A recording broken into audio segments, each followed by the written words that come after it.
Today what we're doing is we're turning this old wildlife pond into a deluxe wildlife pond. Stay tuned for the Any Pond Showcase. Hi guys, it's Mark from anypond.com, your trusted resource in the UK for ponds and water features. What we're going to do is we're going to upgrade this old traditional wildlife pond and we're going to put on a lovely waterfall. We're going to bring a lovely 4-foot stream in here. We're going to incorporate both of these, the pond and the island bed, and make it one, so it's going to flow and look a lot better. Today we're using brown ironstone from Oxfordshire, and we're going to incorporate a lot of elements for wildlife. We're going to include frog caves, newt havens. We're going to put on an intake bay. It's going to be fantastic.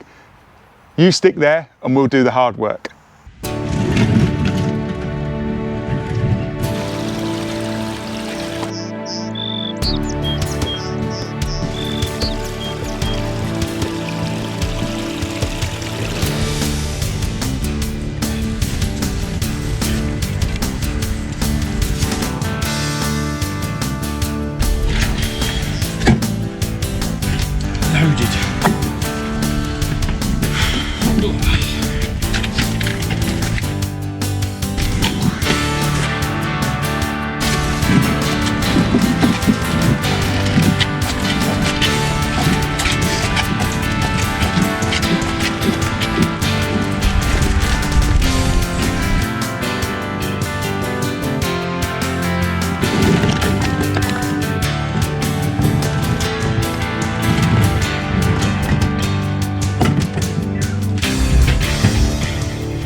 So as you can see on this old wildlife pond, we've had a couple of people come in and there's 3 layers of liner, which is crazy.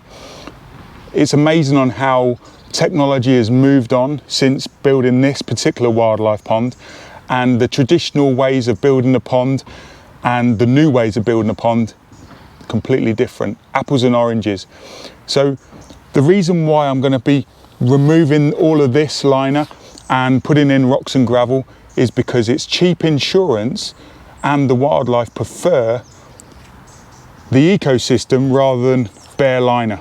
But I'll go on to that a little bit later on. So the main reason why we're rebuilding this pond is it's failing. It's not holding water. As you can see, it's dropping about 6 inches, 8 inches. It's amazing on how technology has moved on over the last few years. And we're going to incorporate lots of different substrate media, lots of places for the plants, lots of places for the wildlife. It's going to be amazing.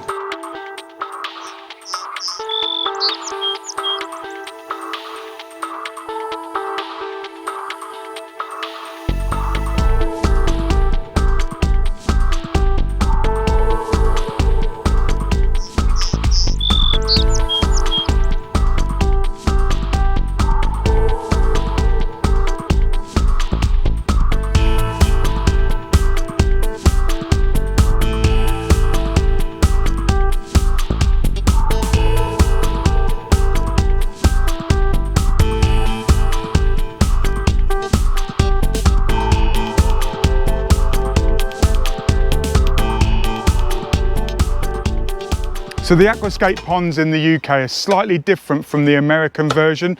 What we tend to do is we tend to keep the 20-step and the 20 product approach, but we have to change our fittings and pipework to suit our conditions. So what I'm going to do now is I'm going to show you how to plumb in the back of the Biofalls box.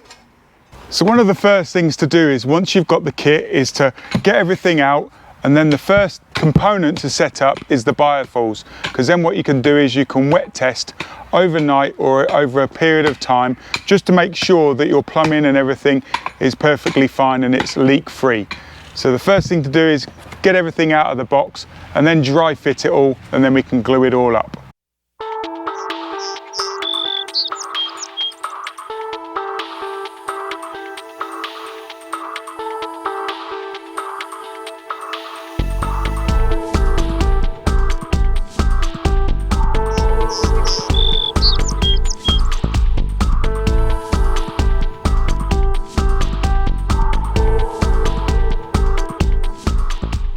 So when you're doing up the Biofalls, you want to go a quarter turn past hand tight. You don't want to go Jeff Capes on it and over tighten it. You just want to go quarter of a turn and that's it.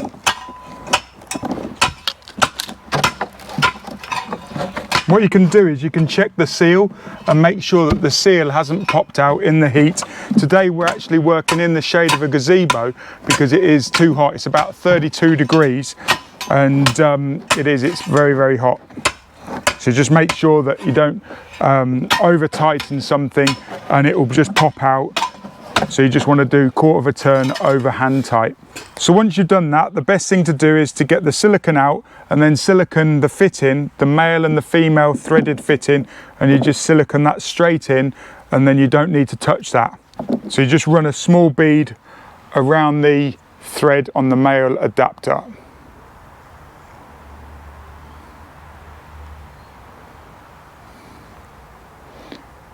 And it's lovely in this weather. The silicone is running really, really nicely.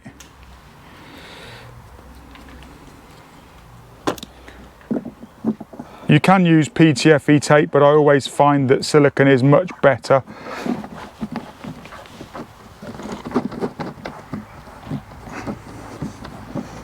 Sometimes when you're installing these and you get a bit of grit, again using the channel locks or the plumber's pliers,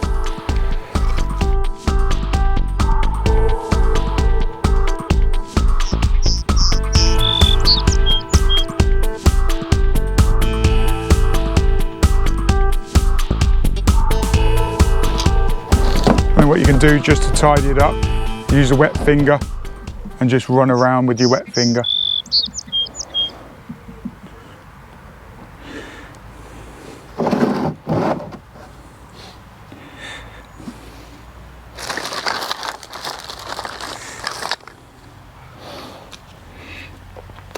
And now while that's going off, what you can do is you can put this into place and work out how the pipe work comes in.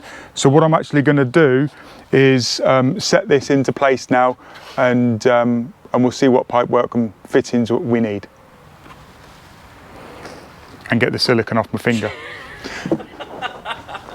So let's stand this Biofalls up now and we can have a look. What we're doing with this particular pond is we're not doing the Biofalls first, because what we're doing is we're renovating an old wildlife pond. So the old wildlife pond has come out, but if this was bare ground, we would have started with the Biofalls first. We would have set this, because then when you're digging out the spoil from the pond, you put it all around the pipework. But because this pond was already in place, we actually only just drained it down. So normally, if it was bare ground or grass, you would set the Biofalls in place first, and then you can let that go off, and then you can put the soil that you dig out all around the pipe.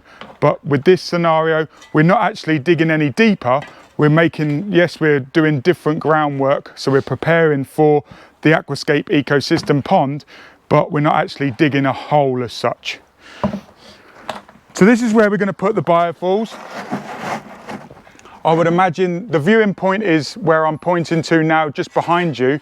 So we're going to have the intake bay over there, which is again part of the kit, and we'll run the pipework up, and we're going to come into the side at a 45, well, probably a 90-degree angle. So we'll actually get a 90-degree bend on the back. So come over here now and I'll show you how to put in the 90-degree and the bit of plumbing. So there we go, we've got the pipe coming in from the right hand side, and it's going to come in here, and then it's going to go into the back of the box at a 90-degree angle.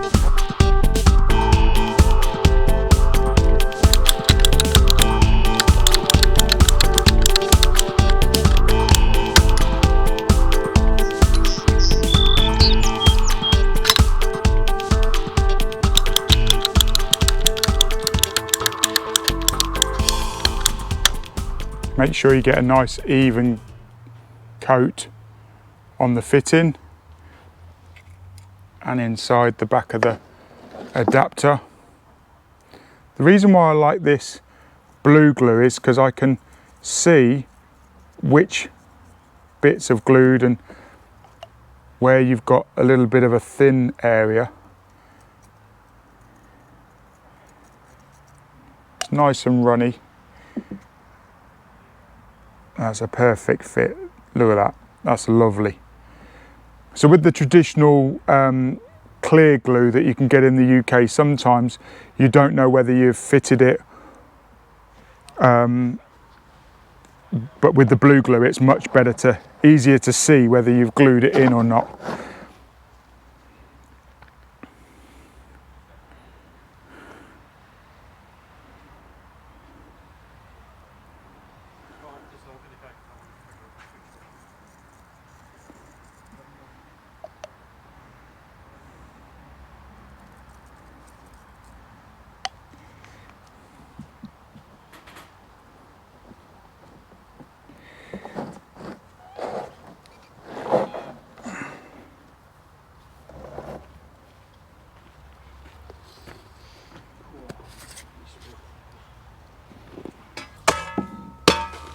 So when installing the 90-degree bends, as you can see, we're putting this 90-degree bend in the back of the Biofalls. What this actually does is it reduces the amount of water coming out of the pipe, out of the pump.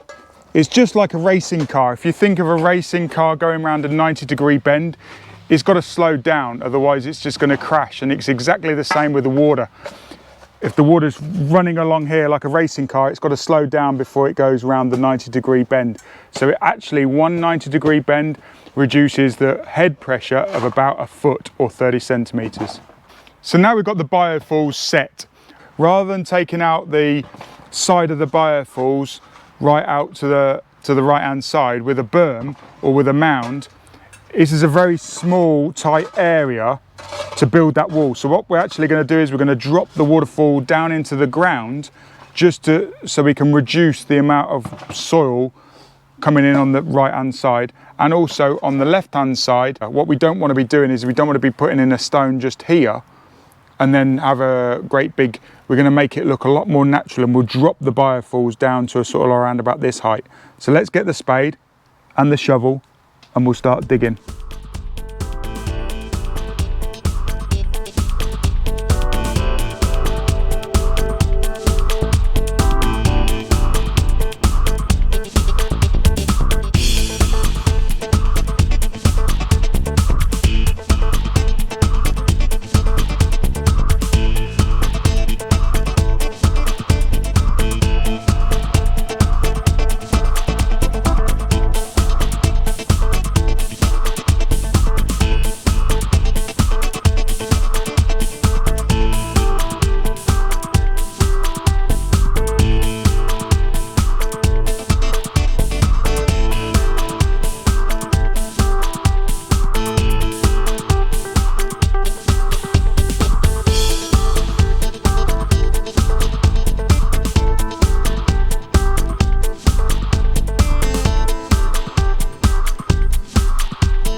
Hammer time!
This is an auto doser, and it basically treats the pond with liquid beneficial bacteria and other water treatments.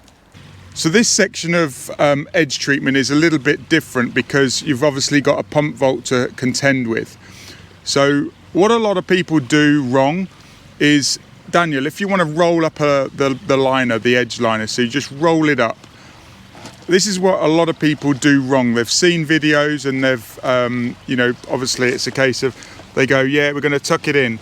But what they're actually doing, so if you think of the liner, you can either lay it flat. So like here, you've got the liner that's laying flat. So the liner's laying flat like this, where a lot of people, they roll the liner up and it's too high, where it should be flat.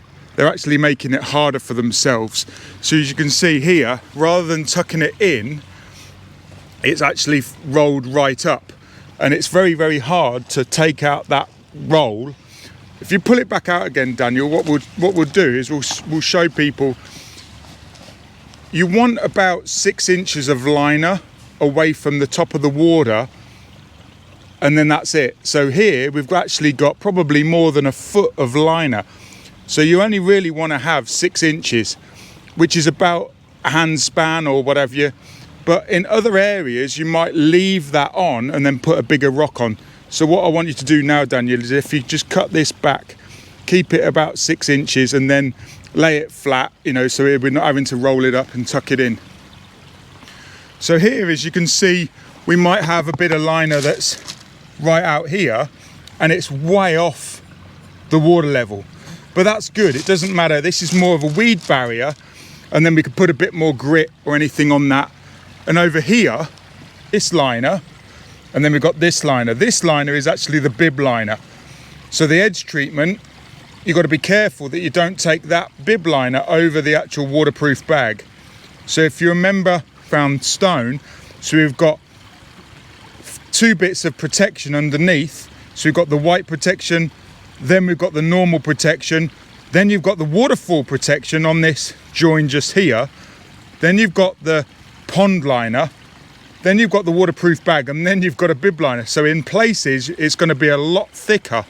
So what you need to do is, as you can see, I've probably tucked some of this down, and rather than just tucking it right in, just cut the line, and then you can poke this protection down, then you can poke this. So what you've got to be careful of is capillary action. So if I had this over here like that and it was touching the wet soil, it would be capillary acting over the waterproof bag. So it's just like having capillary action in the sink. So by leaving the liner out until the water's flowing, as you can see, we've got the water flowing, now we can do the edge treatment. Let's go round to the other side. You might have a gravel beach, so you might have gravel coming down into the pond and then it slopes up. So we've got to worry about this wire, but that's like the gravel beach, and as you can see, the liner comes way up. So in certain areas you might have exposed liner that you just thinking, right, how do I hide this liner? you can sometimes afford to cut it back to 6 inches. So you always want a sort of like an overlap that you can, if you have settling over time, or let's say that you're making up the ground so it's a non-virgin soil, so you've got soil that's been dug over, or it's been manipulated within the last 18 months, that's non-virgin soil. You must leave that 6 inches, because you might have to pull it up because of settling. It may be that that's the overflow point on the pond, so all the time it's overflowing, it's actually saturating the soil, and the overflow point actually drops down. So you always want to really have the overflow point into gravel. So when we're doing wildlife ponds and ecosystem ponds without a skimmer that's got an overflow, you always want to have that overflow into gravel. And that's, again, over here, what we've actually done is we've overdug this piece of gravel down to about 4 inches below the water level, and then actually this liner can go right back down to the actual water level, and then you can pull the liner back up. In other places you might find that you have to have folds, like here. I don't know if you can see, there's lots of folds where with this little bit of liner, I'm actually going to leave that liner there.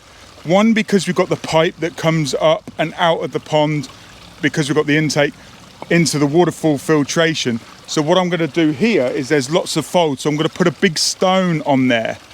And the big stone is, one, from a cosmetic point of view, and also is from a function point of view. If you put a big stone on a fold of a liner, it will stay there.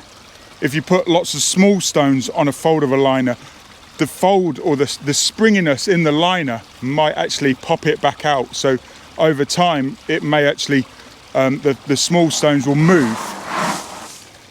So one thing you've got to do with the liner is actually wait until the end, wait until the water's flowing in the waterfall to do the edge treatment. As you can see, we've got edge treatment over here. I will actually be talking about advanced construction on the waterfall. That's actually an advanced build. So what we've got is we've got a bib liner inside, we've got a dam liner in there, but we'll do that in another video. Let's talk about the edge treatment on a waterfall. Now we've got the protection. As you can see here, we've got protection, then we've got the waterproof bag, then we've got more overlay, and you always want to leave a lot more on a waterfall than you do on the pond, because you've got a splash zone. So the water might be splashing my hand now, and that's way above the actual level of the water, because it's in a splash zone. So it's like a splash curtain. So if you leave a bit more of a flap or a wing, you can always tuck this back behind that stone, and then if it does start to splash or start losing water from evaporation, then you can always pull this out and then put soil or put stone, and then this is like the real big splash curtain. So there's another couple of different types of edge treatment. So one is function. When you've got pleats and folds, you want to cover it with a big stone. It may be a splash curtain, so you want more than 6 inches away from the water level. So a 6 inch would be here. So you actually want, sometimes I actually allow 2 foot. So when I'm building a waterfall, let's say 2 foot wide, I want a liner about 8 foot wide, believe it or not, because then it allows you to have 2 foot, and then you've got a lot more play. As you can see with this waterfall, it's about 2 foot wide. You need those wing walls, and you can always pull them down, and you're not going to have any water loss from splashing. So let's go back over to Daniel now. As you can see, there's a big stone past his head. So they've got the big stone now on them folds and them pleats, and we're actually going to put the false stump over top of the auto doser. And one thing with the gravel is you want to keep it fairly level profile. So you never want a sloping gravel all the way up on it, because it wouldn't happen in nature. Over time, the gravel will get washed around. So a lot of people, they pile the gravel up. I'm not going to do it, but they pile the gravel up, and it's literally a 45-degree angle. Yes, it's okay if it's a pile of gravel, or in a gravel pit in a scenario like that, like this bit here, for instance, there's a bit of an elevation. So I actually prefer to take some of this gravel out, and it actually looks a lot better. Over time, it would settle back down to that. So there's a quick tip for you. When you're putting in gravel, don't put too much in, don't bring it up. So when you're doing edge treatment, what you can do is you can fill in the gaps with bits of gravel, and you would put gravel along this mowing strip. So this stone actually has not been fixed into place, but I'm just using it as a demonstration. So these bits of gravel, from a Chelsea standard point of view, they wouldn't stay there. Anything would come along, just a mouse, and they would fall off. So you don't want to leave bits of gravel on stones or anything like that. It just looks odd. They just get knocked off. Is to pull it all out and see what we've got. And actually some places we've got maybe 18 inches of liner protection. Is to pull it all out and then just cut off any excess baggage. You're never ever going to get, so at the moment the water level is down probably 6 inches, so even if you cut it back here, it still would be 6 inches higher. So cutting off the excess bits of overlay, liner and both the protection, then you've got a lot more options here. So what you could do is you could put a great big stone on these couple of folds, but then you're going to still have a problem with the mowing. You know, you're going to hit the mower. So rather than creating work for yourself in the future with a strimmer, then what you can do, Dan, is if you just cut it back, so leave 2 inches of liner between the overlay and the so just leave that 2-inch gap. And then what we can do is we can fold that. So when you're cutting liner and when you're folding liner, you always want to think about where the water's going or where the water could be. And you always want to do it when the pond is full at the winter level. So it's never going to ever get up to this sort of height. And it may be that what we actually do is, do you want to cut it off here? Yeah. If you just run it straight across there.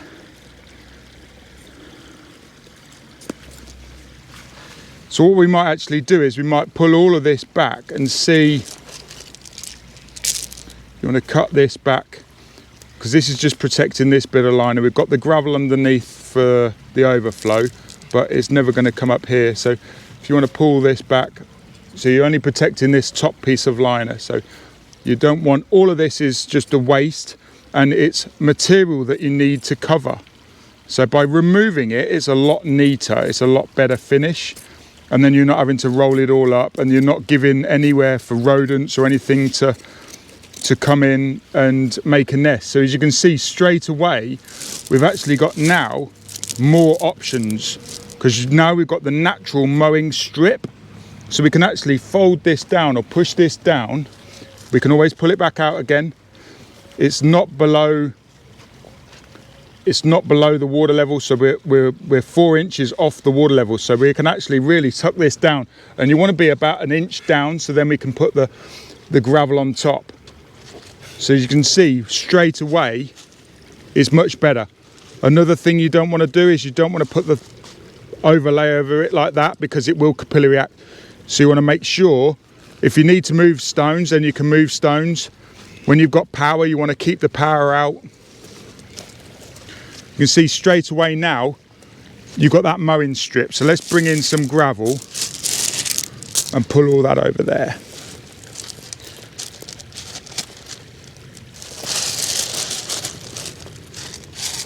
So if you remember, there was loads of rocks on here. So now what we're doing is we're creating that mowing strip. So if you just tip gravel on my hand. So I'm using my hand just to hold that liner in place.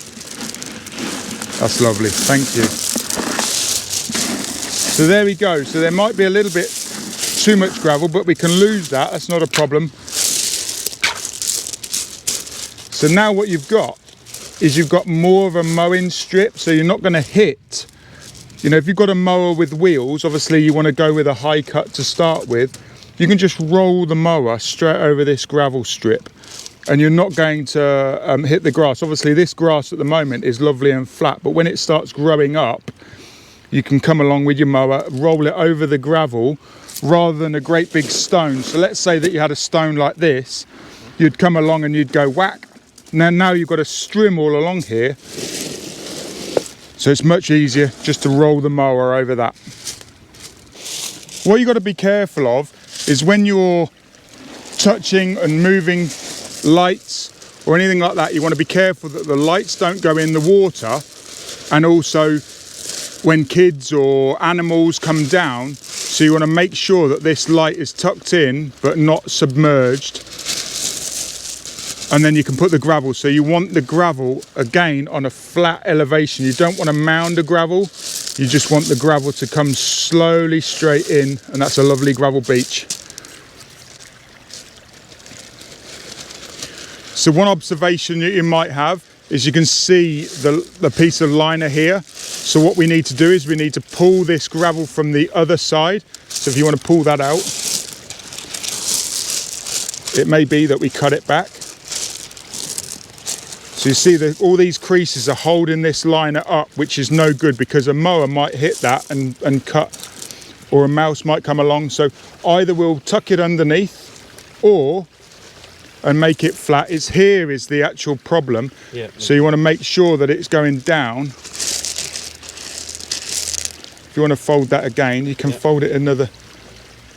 So then what you're actually doing is you're going down an inch underneath the, if you mind your hands, Dan, and you can see, so you can see the grass now. Then you can pull this back, and then you've not got, then we might put a big stone on here because there's soil underneath there. There is, So you want to make sure that that's not mounded. So you can see now that that's flat profile. There's a little bit of liner here, but you're not seeing that liner strip. Where's it gone? It's gone down into the ground. And now what we might do is we might put a couple of stones on there. There's no electric cable. It's ready for the wildlife to enjoy the pond. So this might cause a bit of confusion with a few people. There's lots of liner, there's a pipe coming over, so we've got, this is the pond liner or the waterfall liner. So what you've got to do in this scenario is you've got to make sure that this doesn't go below pond grade. You want to leave it on just in case that anything happens. You want to make sure that the cables are all nicely tucked in. You've got another pipe feeding the mystery waterfall on this. So you want to hold it in place and then poke the gravel. So then what you can do is you can actually place a stone, and I've actually moved this stone. And what I love about this is I'm going to create a frog cave. So I'm actually going to have this section like a cave going over. So frogs will love to sit on this damp liner, and they want that top, they want that roof. So by bringing in the stone like this, what you're doing is you're creating that false floor or the roof for the frogs to get in underneath. So frogs and newts, toads, all the amphibians that want to get out of the sun will go underneath here. It's just like you, sometimes on a real hot day, you want to go inside, it's a lot cooler. And especially if you've got ventilation from one side, so you can bring the gravel in and just make it a lovely habitat. You know, there's lots of things that you can do. You could put a pallet here, you could put lots of bits of bamboo. You know, it's amazing what you can do for wildlife ponds.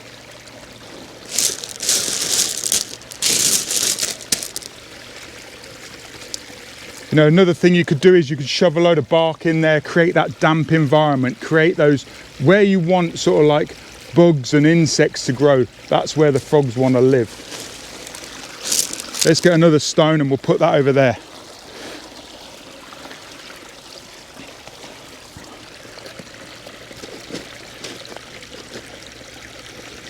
So what I've done is I've put that log there again. It's going to bring in woodlouse and all sorts of other things.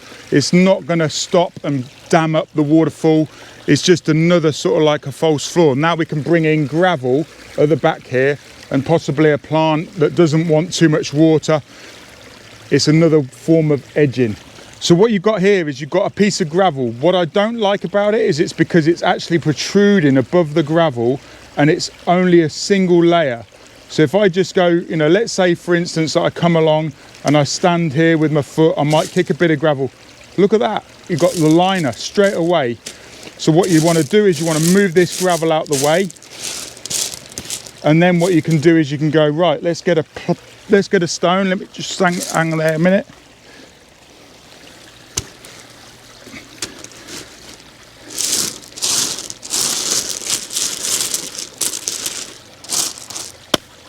And there we go. No bare liner, no trip hazard or anything like that. Another way you could do it is you could pull back the liner and dig out some of the dirt, but that's just fantastic. Or you could put a pot there, no problem, and stop stuff going into the pond. There we go.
Every time. I mean, it looks, yeah.